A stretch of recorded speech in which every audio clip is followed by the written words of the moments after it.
विजेते श्री त्रिभंगी राय प्रभु आचार्य वाचा प्रणमामि भाष्य निबंध सुबोधने स्थात्राशयास्ताः मत्स्वान्तागत्य कृपाप्लुपास्तां मदीय वाचां वचयन्तलंकृतिं नमः शिवल्लभाचार्य चरणाब्जनखेन्दवे कलिकल्मषघातिन्नी तद्वाण्यै च नमो नमः। अपन जो है वो यमनाष्टक पे जो तीसरी टीका है श्री पुरुषोत्तम जी की वो देख रहे थे और वाको मंगलाचरण जो है अपन ने शुरू कियो हतो। अभी थोड़े कछु लंबे समय से जो है वो ये जो अपनो जो अध्ययन को क्रम है वो थोड़ो अवरोधित हो गयो हतो। काई की जो है वो पहले डोल आदि इत्यादि सब उत्सव भय वाके बाद जो है वो थोड़ो मेरो जो है वो बाहर आनो जानो चलतो रहो। यासु जो है अब अपन या को फेरी शुरू करें।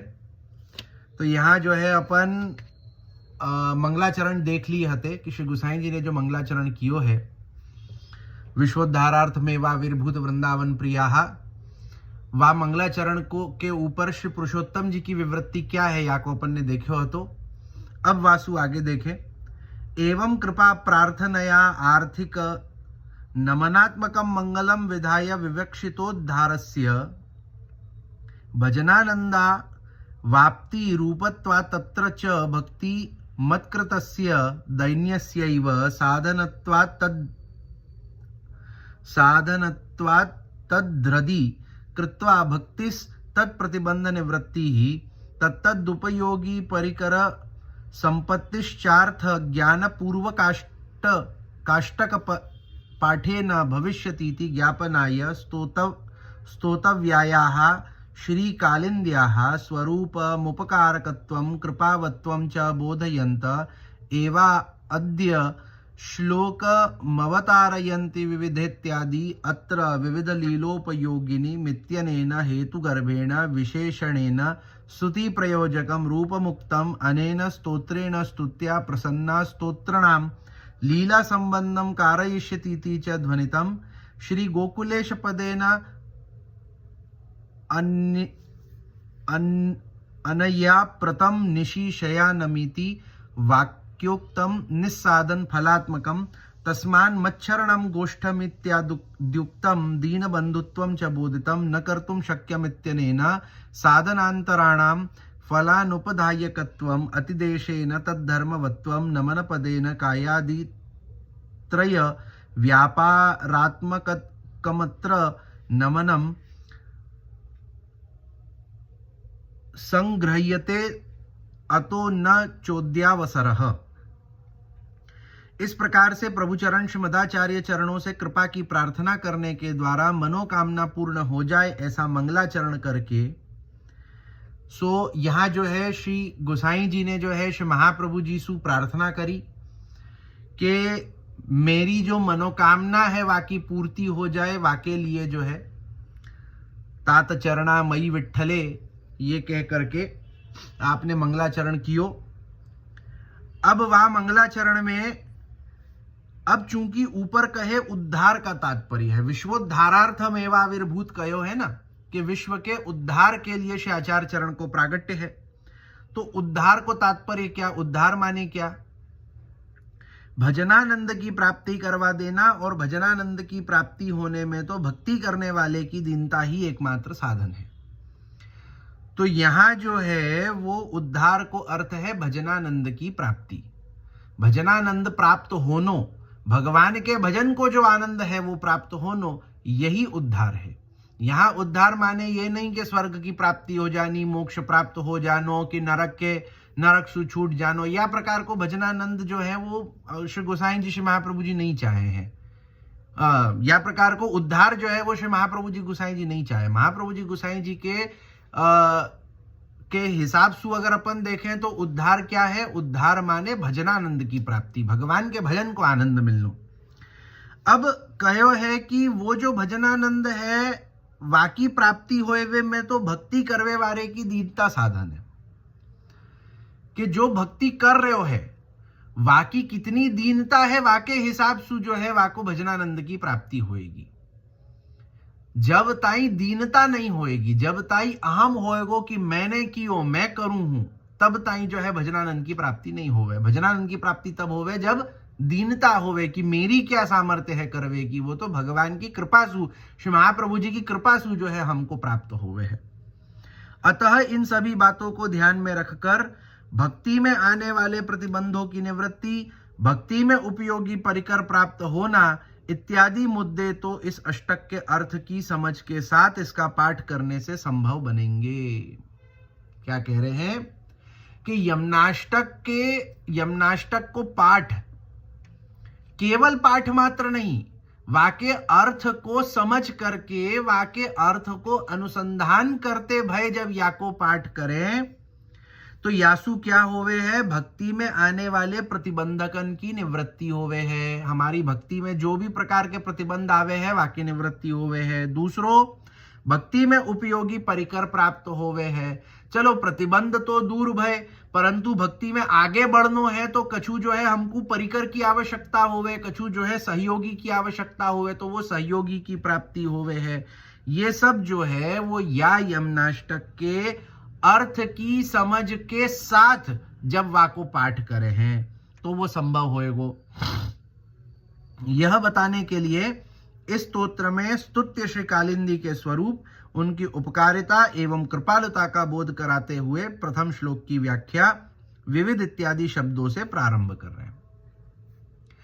तो ये जो यमनाष्टक स्तोत्र है, या यमनाष्टक स्तोत्र में स्तुति कौन की हो रही है? यमुना जी की हो रही है।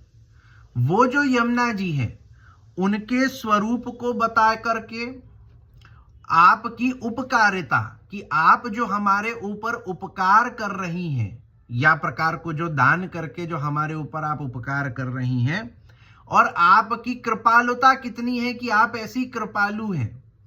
ये बात, ये तीन फैक्टर्स जो हैं या स्तोत्र में बताते भय कि यमुना जी को स्वरूप, यमुना जी की जो है वो उपकारिता और यमुना जी की कृपालुता, ये तीन फैक्टर्स को जो है वो बता करके अपने को जो है यहाँ यमुना जी की स्तुति करी जा रही है कि यमुना जी की स्तुति कर रहे हैं, यमुना जी का स्वरूप बताते भाई, यमुना जी की उपकारिता बताते भाई, यमुना जी की कृपालुता बताते भाई।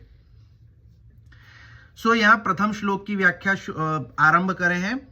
यहाँ श्री कालिंदी को प्रभु की विविध लीलाओं में उपयोगिनी यह हेतु गर्भ विशेषण दिया होने के द्वारा श्री कालिंदी का वह स्वरूप कहा जा रहा है जिसके कारण उनकी स्तुति की जा रही है। कि यहाँ पे सबसे पहले जो है वो श्री यमुना जी को श्री गोसाई जी ने विविध लीलोपयोगिनी ऐसो विशेषण दियो है कि प्रभु की जो विविध लीलाएं हैं उन विविध लीलाएं में आप उपयोगिनी हैं। सो अब ये क्यों? तो यहां जो है वो सबसे पहले तो क्यों श्री यमुना जी की स्तुति हो रही है? यासु मतलब वाको जो है वो यमुना जी को स्वरूप द्योतित हो रहे हुए कि सबसे पहली बात कि हम यमुना जी की स्तुति क्यों कर रहे हैं? तो या लिए कर रहे हैं क्योंकि आपको स्वरूप क्या है? विविध लीलोपयोगिनी। प्रभु की विविध लीलान में आप उपयोगिनी है, या लिए हम यमुना जी की स्तुति कर रहे हैं। ये सबसे पहले आपको स्वरूप बताओगे। इस स्तुति से प्रसन्न होकर श्री यमुना जी स्तुति करने वाले को प्रभु लीला से संबंध कराएंगी, यह बात ध्वनित होती है। तो यह बात से अपन क्या समझ सके हैं कि काहे की श्री यमुना जी प्रभु की विविध लीलान में उपयोगिनी है। यासु जब हम यमुना जी की स्तुति करेंगे और यमुना जी हमसे प्रसन्न होंगी तो यमुना जी जो है वो प्रसन्न होकर के हमारो संबंध प्रभु की वा लीलांशु करवा देंगी। यासु जो है वह यमुना जी की स्तुति है। श्री गोकुलेश पद देकर श्री प्रभु चरणों ने भगवान का गोकुलवासी तो दिन भर काम करते हैं और रात्रि में थक कर सो जाते हैं, ऐसे साधनहीनों को भी भगवान अपने परम धाम में ले जाएंगे। भागवत 2:7-31 इस वाक्य में कहा, निस्साधन फलात्मक स्वरूप एवं यह सारा ब्रज मेरे आश्रित है, मैं ही इसका एकमात्र रक्षक हूं।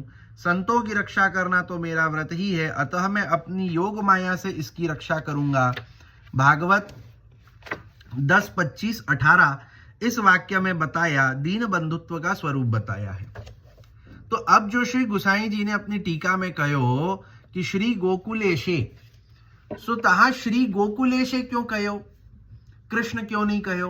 गोकुलेश क्यों कहो?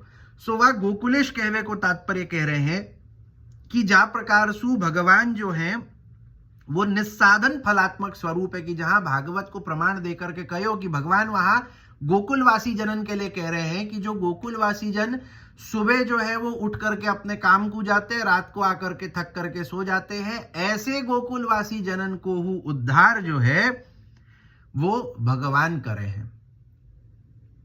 तो भगवान ऐसे निस्साधन फलात्मक हैं कि जो कोई साधन की अपेक्षा नहीं रखे हैं उद्धार करने के लिए, कृपा मात्र सु उद्धार करे हैं।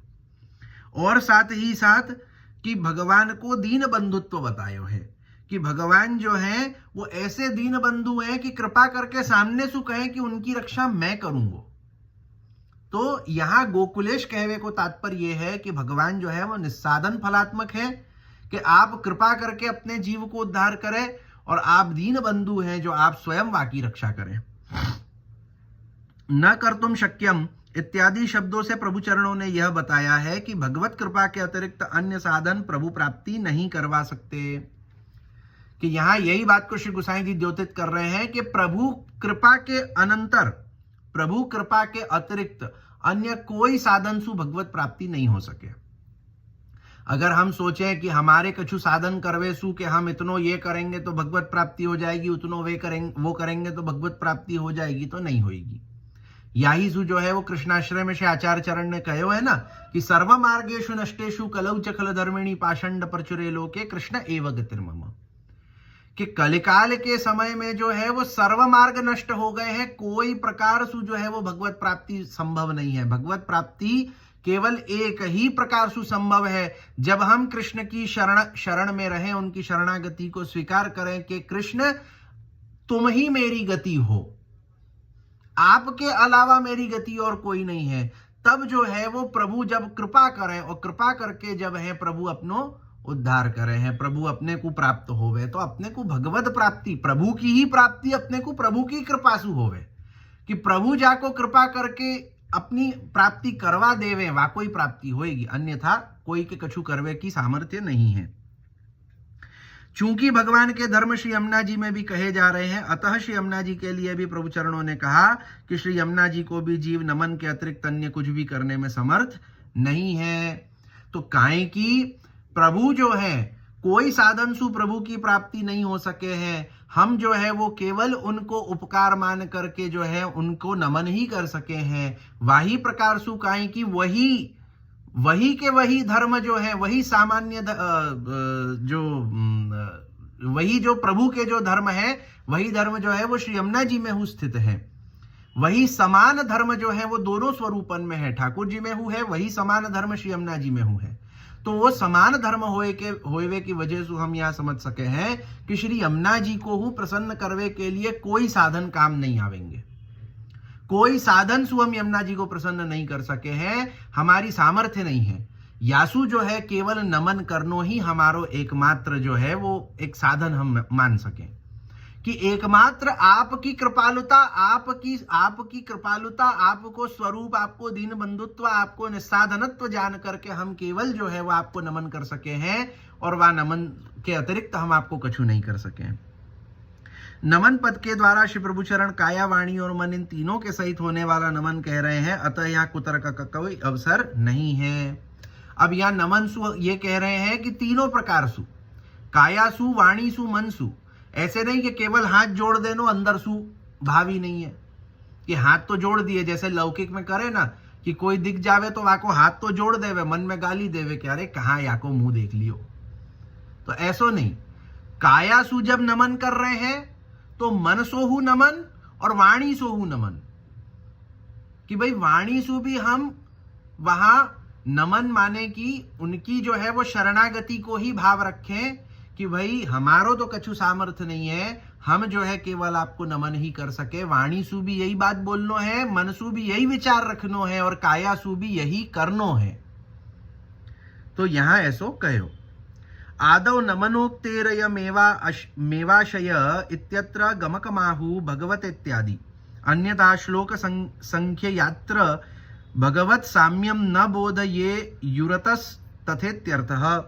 संख्यायाः प्रयोजनवत्वं जातेष्ट्यधिकरणे सिद्धं नैश्वर्यदाने गमकमाद्य विशेषण मेवेत्याशयेनाध्यात्मिकादि भौतिक व्यवच्छेदाय च तदैश्वर्य देयं विवृण्वन्ति साक्षाद इत्यादि।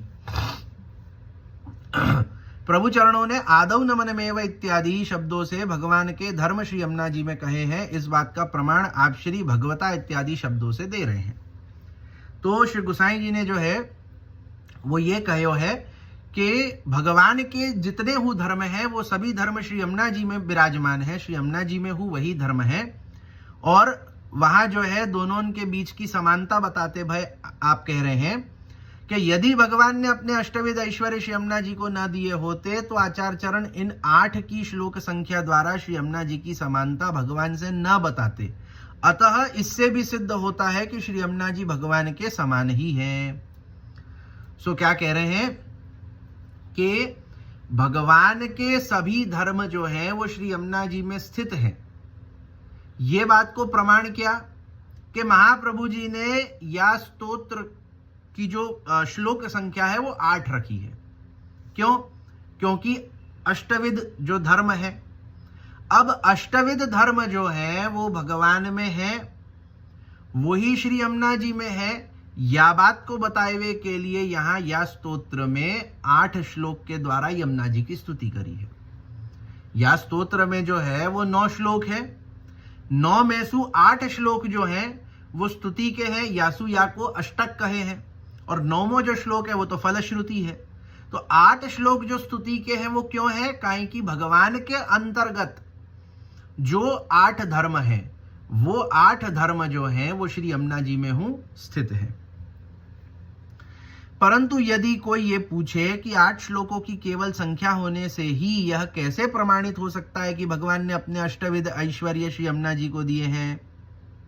भाई अब कोई यहां शंका करे कि केवल श्लोक संख्या 8 होए सु कोई कैसे ये बात को मान ले कि श्री यमुना जी में अष्टविध धर्म है, और जो अष्टविध धर्म भगवान के पास है वो अष्टविध धर्म भगवान ने यमुना जी को दिए हैं। ये बात कैसे समझ आ सके है श्लोक संख्या सु? तो संख्या से तात्पर्य ज्ञात करने की बात तो पूर्व मीमांसा के जातेष्ट्यधिकरण में कही गई है। अतः संख्या से भी ऐसा तात्पर्य निकालना प्रामाणिक ही है। सो कह रहे हैं कि पूर्व मीमांसा को अगर देखें तो पूर्व मीमांसा में जातेष्ट्यधिकरण में यह बात कहो है कि संख्या सो भी या प्रकार को तात्पर्य निकालियो जा सके है कि भाई श्लोक संख्या कितनी है, और वह श्लोक संख्या के अनुसार जो है या प्रकार को जो तात्पर्य निकालनो के जा प्रकार सु भगवान में अष्टविध ऐश्वर्य है, अष्टविध धर्म है, और वही अष्टविध ऐश्वर्य धर्म जो है श्री यमुना जी में है। यासु जो है वो यहाँ श्लोक संख्या 8 है। या प्रकार को जो है वो तात्पर्य निकालनो ये पूर्व मीमांसा के अंतर्गत बताया गया है। पूर्व मीमांसा जो है वो वेद की ही एक दार्शनिक एक पद्धति है कि जहाँ षड दर्शन जो कहो है, जो दार्शनिक पद्धति के अंतर्गत षड दर्शन है वहां में सु एक पूर्व मीमांसा है। भगवान ने अपना ऐश्वर्य श्री यमुना जी को दिया ही है, इस बात का प्रमाण आप श्री द्वारा श्री यमुना जी के लिए दिए गए प्रथम विशेषण सकल सिद्धि हेतुम से ही ज्ञात हो जाता है। सो क्या कह रहे हैं कि अब जो है एक तो श्लोक संख्या सु अपन ने वो तात्पर्य निकालियो कि यमुना जी में भगवान के अष्टविध ऐश्वर्य विद्यमान है। ये कैसे पता चल रहा है कि या स्तोत्र की श्लोक संख्या 8 है। वाकई बात दूसरो तात्पर्य दूसरे प्रकार से अपन कैसे यह बात को प्रमाणित कर सके, तो श्री आचार्य चरण ने जो है वो सबसे पहले श्री यमुना जी को विशेषण क्या दियो? सकल सिद्धि हेतु, के आप जो है वो आप में जो है वो सकल सिद्धि है। सकल सिद्धि माने क्या कि यहाँ अपने को समझ आ रहे है कि जो अष्टविध ऐश्वर्य भगवान में है वह अष्टविध ऐश्वर्य को भगवान ने श्री यमुना जी को दिए हैं। क्योंकि यदि भगवान ने अपने अष्टविध ऐश्वर्य श्री यमुना जी को न दिए होते तो वे सकल सिद्धियों को देने वाली कैसे बनती? भाई सकल सिद्धि को तो वही दे सके है जाके पास भगवान के अष्टविध ऐश्वर्य धर्म होंगे। अब अष्टविध ऐश्वर्य धर्म अगर भगवान ने श्री यमुना जी को नहीं दिए होते तो यमुना जी सकल सिद्धि देवेवारी कैसे बनती? सकल सिद्धि की हेतु कैसे होती? और श्री यमुना जी ऐश्वर्य का दान करती हैं, इसका प्रमाण उनको दिया गया प्रथम विशेषण सकल सिद्धि हेतुम ही है, यह बताने के आशय से। एवं वे सकल सिद्धियां मात्र आध्यात्मिक या आदिभौतिक सिद्धियां भी नहीं है, अपितु कुछ और प्रकार की सिद्धियां हैं जो श्री यमुना जी हमें देती है। इस बात को बताने के लिए आप श्री इस प्रथम ऐश्वर्य द्वारा दी जाने वाली वस्तु क्या है, इसका विवरण साक्षात इत्यादि पदों से कर रहे हैं। सो क्या कह रहे हैं कि यहां जो है वो अपने को या बात को प्रमाण तो प्राप्त हो गए हो कि सकल सिद्धि हेतु सु अपन ये प्रमाणित कर सके हैं कि भगवान में जितने अष्टविध ऐश्वर्य धर्म है वो सभी अष्टविध ऐश्वर्य धर्म जो है वो श्री यमुना जी में हूं है। अब यहां जो है ये बतावे हैं कि जो सकल सिद्धियां श्री यमुना जी के पास हैं, जो सकल सिद्धि की हेतु भूता आप हैं, जो सकल सिद्धि को दान श्री यमुना जी आप करे हैं, वो जो सकल सिद्धि है वो मात्र आध्यात्मिक या आदि भौतिक नहीं है। आदि भौतिक और आध्यात्मिक लेवल की सिद्धियां नहीं है, बल्कि आदि दैविक लेवल की सिद्धियां हैं। आदि दैविक सिद्धियां जो है वो श्री यमुना जी प्रदान कर रहे हैं। अब यह बात को कैसे प्रमाणित कर रहे हैं, तो सबसे पहले जो है वो साक्षात पदसु कह रहे हैं कि आप जो मतलब आपके द्वारा जो सिद्धि प्राप्त होवे है वो आदि दैविक क्या प्रकार सु है, वाको फिर आगे बता रहे हैं। अत्र च यदीश्वरा न स्यादुक्त सिद्धि निमित्त भूता न स्यादिति कार्य लिंग का नुमान गर्भेण तर्केण तत्सत्ता साधिता सिद्धि विवरणेन चैश्वर्यमत्र नैकादश स्कंदोक्तानि मादि रूपम विवक्षितम किंत्वेतत् स्तोत्रोक्तम भक्ति मार्गीय सामर्थ्य विशेष रूपम अणिमादि मतामपि सनकादीना मुक्त सिद्धि दाना दर्शनेन तत्र तदभाव निश्चयात्। यदि श्री यमुना जी ऐश्वर्य देने वाली न होती तो ऊपर कहे अनुसार सकल सिद्धियों को देने वाली भी न होती। कि अगर भगवान के अष्टविध ऐश्वर्य धर्म श्री यमुना जी में स्थित नहीं होते तो श्री यमुना जी सकल सिद्धि को देवे वाली नहीं होती। अतः कार्य चिन्ह के अनुमान के आधार पर श्री यमुना जी में ऐश्वर्य है, यह बात अनुमान सहित तर्क के आधार पर सिद्ध की गई। तो अनुमान के सहित तर्क समझ करके अपन ने यह बात को सिद्ध कियो है कि यमुना जी में भगवान के अष्टविध ऐश्वर्य विराजमान है। क्यों? क्योंकि यमुना जी सकल सिद्धि को देवे वारी है, सकल सिद्धि देवे की सामर्थ्य आपकी है। अब वो सामर्थ्य होवे सु अनुमान सु तर्क लगा करके अपन यह बात को समझ सके और यह बात को प्रमाणित कर सके हैं, समाधान कर सके हैं कि श्री यमुना जी में जो है वो भगवान के अष्टविध ऐश्वर्य है। प्रभु चरणों ने जो सकल सिद्धियां देने वाले श्री यमुना जी के ऐश्वर्य का विवरण किया है उसमें आप श्री ने यह बताया है कि यह ऐश्वर्य एकादश स्कंद में वर्णित अणिमादि रूप सिद्धियां देने वाला ऐश्वर्य नहीं समझना चाहिए। अब जो है श्री गोसाई जी ने जो कहो कि आप सकल सिद्धि देवे वारी हैं, तो सिद्धि कौन सी?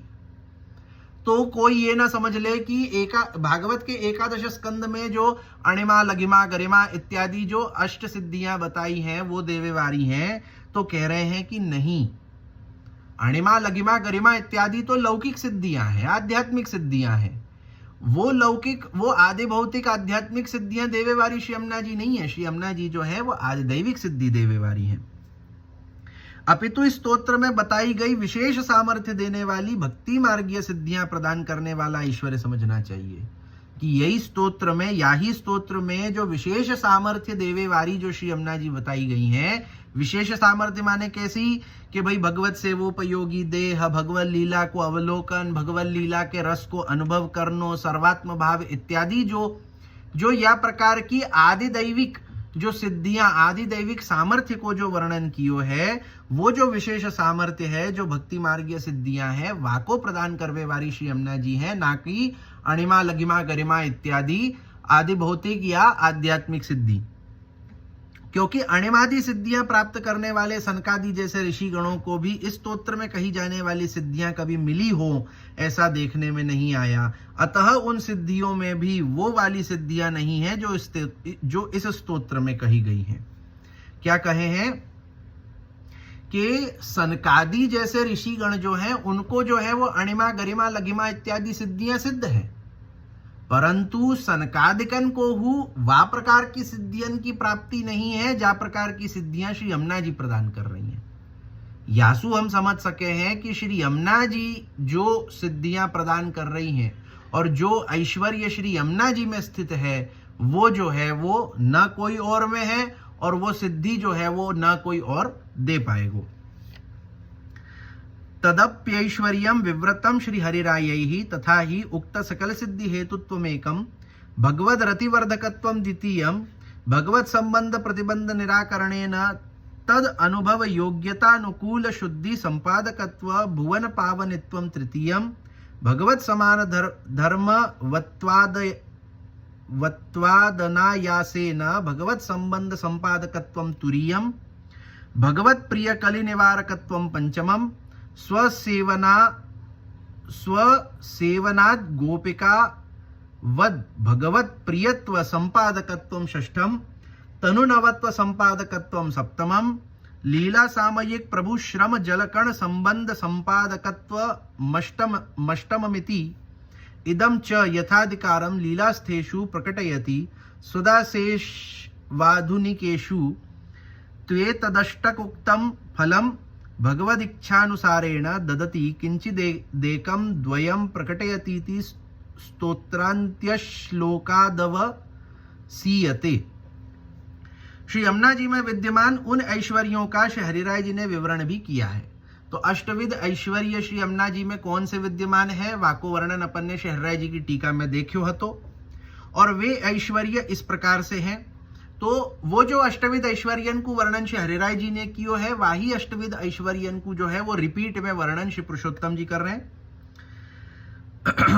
ऊपर कही सिद्धियों को देने वाला एक ऐश्वर्य, तो सबसे पहले ऐश्वर्य क्या है कि जो ये सिद्धियां हैं जाको अपन ने देखियो कि भगवत सेवोपयोगी दे, भगवत लीला को अवलोकन, भगवत लीला के रस को अनुभव, सर्वात्म भाव, इन सिद्धियन को देवे वालों ये प्रथम ऐश्वर्य है। दूसरो ऐश्वर्य है भगवान में रति अथवा प्रेम बढ़ाने वालों कि यमुना जी जो है वो भगवान के प्रति रति या प्रेम को बढ़ावे, ये दूसरो ऐश्वर्य है।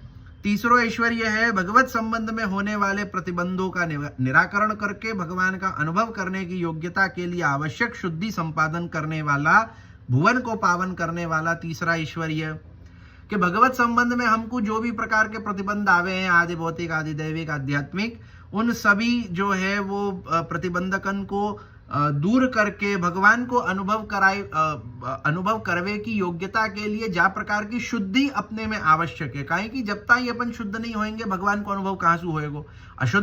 अशुद्ध व्यक्ति को, अशुद्ध माने केवल जो है वो एक भौतिक रूप से शुद्धता अशुद्धता नहीं, परंतु जो एक आध्यात्मिक और एक आदि दैविक रूप की हु जो है वो शुद्धता, काहे कि अपने में जो है वो पंचपर्वा अविद्या, पंचपर्वा दोष जो है वो अपने में है, जो सहजादेश कालोत्था लोक वेद निरूपिता संयोग जा स्पर्शजाश्च जो अपने को सिद्धांत रहस्य में श्री आचार्य चरण ने बताया। तो यह प्रकार के पंचविध दोष अपने में रहे हैं, पंचपर्वा अविद्या अपने में रहे हैं कि जहाँ जो है वो देहाध्यास, इंद्रियाध्यास, अंतःकरणाध्यास, प्राणाध्यास, स्वरूप विस्मृति या प्रकार सु, तो ये सब जो अशुद्धि है या अशुद्धिन के रहते जो है हमको भगवान को अनुभव नहीं हुए है। तो ये अशुद्धिन को दूर करके हमको वह प्रकार की शुद्धि को प्रदान करनो जासू जो है हम भगवान को अनुभव कर सके, ये जो है आपको तीसरो ऐश्वर्य है। चौथो ऐश्वर्य है भगवान के समान धर्म होने के कारण बिना प्रयास के भगवत संबंध प्रदान कराने वाला कि आप जो है काहे की भगवान के समान धर्म है, जो धर्म भगवान में स्थित है वही धर्म आप में ही स्थित है। यासु जो है वो श्री यमुना जी बिना प्रयास के बहुत ही सरलता सु जो है वो भगवत संबंध करा देवे हैं, ये चौथो ऐश्वर्य है। भगवान के प्रियजनों के दोषों का निवारण करने वाला पांचवा ऐश्वर्य कि भगवान के जो प्रियजन है, भगवान के जो भक्त हैं, जिनको भगवान प्रेम करे हैं, ऐसे जो भक्त होवे हैं उनके दोषन को दूर करे हैं। अपनी सेवा के द्वारा गोपिकाओं की भांति जीव के प्रति भगवान की प्रियता उत्पन्न कर देने वाला छठा ऐश्वर्य के जा प्रकार सु गोपिकान ने यमुना जी की सेवा करी और भगवान को प्रियत्व प्राप्त कियो, वही प्रकार सु हम यमुना जी की सेवा करें तो जा प्रकार सु गोपिकाएं भगवान को प्रिय है, वही प्रकार सु हम भी भगवान के प्रिय हो जाएंगे। तो या प्रकार को प्रियत्व श्री यमुना जी अपनी सेवा सु प्रदान करे हैं, ये सातवां ऐश्वर्य, छठा ऐश्वर्य। तनु नवत्व का संपादन करने वाला 7वां ऐश्वर्य, कि तनु नवत्व प्रदान करे हैं, ये 7वां ऐश्वर्य है। लीला के समय प्रभु के श्रम द्वारा उत्पन्न हुए जल कणों का जीव से संबंध कराने वाला 8वां ऐश्वर्य, कि प्रभु ने जब रासादी लीला के समय जो है श्री यमुना जी में प्रवेश कियो सब ब्रज भक्तन के संग में, तो आपको जो श्रम जल है वो जो श्री यमुना जी में है, और वह श्रम जल कण के साथ में जो अपनो संबंध श्री यमुना जी करावे है, ये आपको 8वां ऐश्वर्य है। श्री यमुना जी इन ऐश्वर्यों को लीला सृष्टि के जीवों में उनके अपने अपने अधिकारानुसार प्रकट करती है। सो क्या कह रहे हैं कि ये सब जो है ऐश्वर्य श्री यमुना जी में विराजमान है। अब लीला में या जीव के अधिकारानुसार जा ऐश्वर्य की आवश्यकता होएगी, वावा ऐश्वर्य को श्री यमुना जी प्रकट करेंगी। कहीं कि जो जितनो अधिकारी होएगो वाको उतनी प्राप्ति होएगी ना, तो जो जैसो अधिकारी होएगो और लीला में जहां जैसी आवश्यकता होएगी वाके अनुसार जो है श्री यमुना जी अपने इन 8 धर्मन में सु जितने भी धर्मन को प्रकट करनो है, 1 को 2 को सभी को, वो हिसाब से आप प्रकट करे हैं। आधुनिक जीवों में श्री यमुना जी इस अष्टक में बताए गए फलों में से कुछ 1 या 2 फल भगवान की इच्छा अनुसार प्रकट करती है। यह बात स्तोत्र के अंतिम श्लोक द्वारा जानने में आती है। अब देखो, अब मूल बात कि अब ये बात तो कहो कि यमुना जी में ये अष्टविध ऐश्वर्य विराजमान है और आप या अष्टविध ऐश्वर्यन को प्रकट करके जो है वो भगवान के भक्तन के ऊपर, भगवान के प्रिय जीवन के ऊपर कृपा करे हैं। अब जो आधुनिक जीव है, अपन लोग जो आज के समय के जो आधुनिक जीव है, तो उनके लिए क्या बात है? सो कहे हैं कि आज के जो आधुनिक जीव है, कहें कि आज के आधुनिक जीव पुष्टि मर्यादा के जीव है। आधुनिक जीवन में पुष्टि शुद्ध पुष्टि है नहीं। शुद्ध पुष्टि मतलब उनके अंतर्गत नहीं आवे है। शुद्ध पुष्टि तो एकमात्र जो ब्रजभक्त जो ब्रज गोपिकाएं हैं, ब्रज सीमंतिनियां जो गोपिकाएं हैं, वो शुद्ध पुष्टि है। ये पुष्टि प्रवाह मर्यादा में अपन देख सके हैं कि शुद्ध पुष्टि जो है वो ब्रज गोपिकाएं हैं। पुष्टि के अंतर्गत जो है वो ब्रज के गोप ग्वाल इत्यादि, और जो है वो महाप्रभु जी के सेवकन में 84 252 गुसाई जी के सेवकन में, वो शुद्ध पुष्टि में। और वाके बाद अपन जो आधुनिक जीव हैं, ये सब जो है वो पुष्टि मर्यादा के अंतर्गत आवे हैं। यही सुश्री चरण को नाम है कि अंगीकृतौ समर्यादो, मर्यादा सहित अंगीकार अपने को कियो है। क्यों? क्योंकि अपन जो है वो पुष्टि मर्यादा के जीव हैं। तो अब पुष्टि मर्यादा के जो जीव हैं उनके लिए वहां पूरे अष्टविध ऐश्वर्य तो प्रकट होंगे नहीं। तो कह रहे हैं कि आधुनिक जीव जो हैं वो जब या अष्टक को आश्रय करके श्री यमुना जी की स्तुति करे हैं, श्री यमुना जी को प्रसन्न करे हैं, तो उनके आधुनिक जीवन के अधिकारानुसार, अपने अधिकारानुसार यमुना जी कुछ 1 या 2 जितने भी हैं उनको सही लगे उतने जो है वो ऐश्वर्य आप प्रकट करके अपने को जो है वो सिद्धि प्रदान करें। पूरे अष्टविध नहीं, 1 या 2 जो भी अपने अधिकारानुसार सही होएगो। क्योंकि स्तोत्र के अंतिम श्लोक में जहां स्तोत्र का पाठ करने का फल बताया गया है, वहां उपर्युक्त 8 ऐश्वर्य प्राप्त होने वाली बात नहीं कही गई है, अपितु इनमें से 1 या 2 ही गिनाए गए हैं। अतः श्री पुरुषोत्तम चरणों का कथन है कि आधुनिक जीवों को 8 के 8 ऐश्वर्य प्राप्त नहीं हो सकते, क्योंकि उनके अधिकारी तो भगवान के नित्य लीला के शुद्ध पुष्टि जीव ही है। भाई आधुनिक जीवों को जो है वो 8 ऐश्वर्य प्राप्त नहीं हो सकते। 8 ऐश्वर्य प्राप्त करने के अधिकारी तो एकमात्र केवल जो है वो शुद्ध पुष्टि के भगवान के नित्य लीला के जीव हैं, जो ब्रज गोपिकाएं हैं। अष्टविध ऐश्वर्य केवल और केवल ब्रज गोपिकाएं के लिए है। आधुनिक जीवन के लिए 1 या 2 जितनों भी अधिकारानुसार यमुना जी को सही लगेगो उतनो जो है वो यमुना जी अपने को प्रदान करेंगी। या प्रकार से जो है अपने को यहां बतायो। तो अब जो है या को यहां रखे, आगे कल देखेंगे। श्री वल्लभाधीश की जय।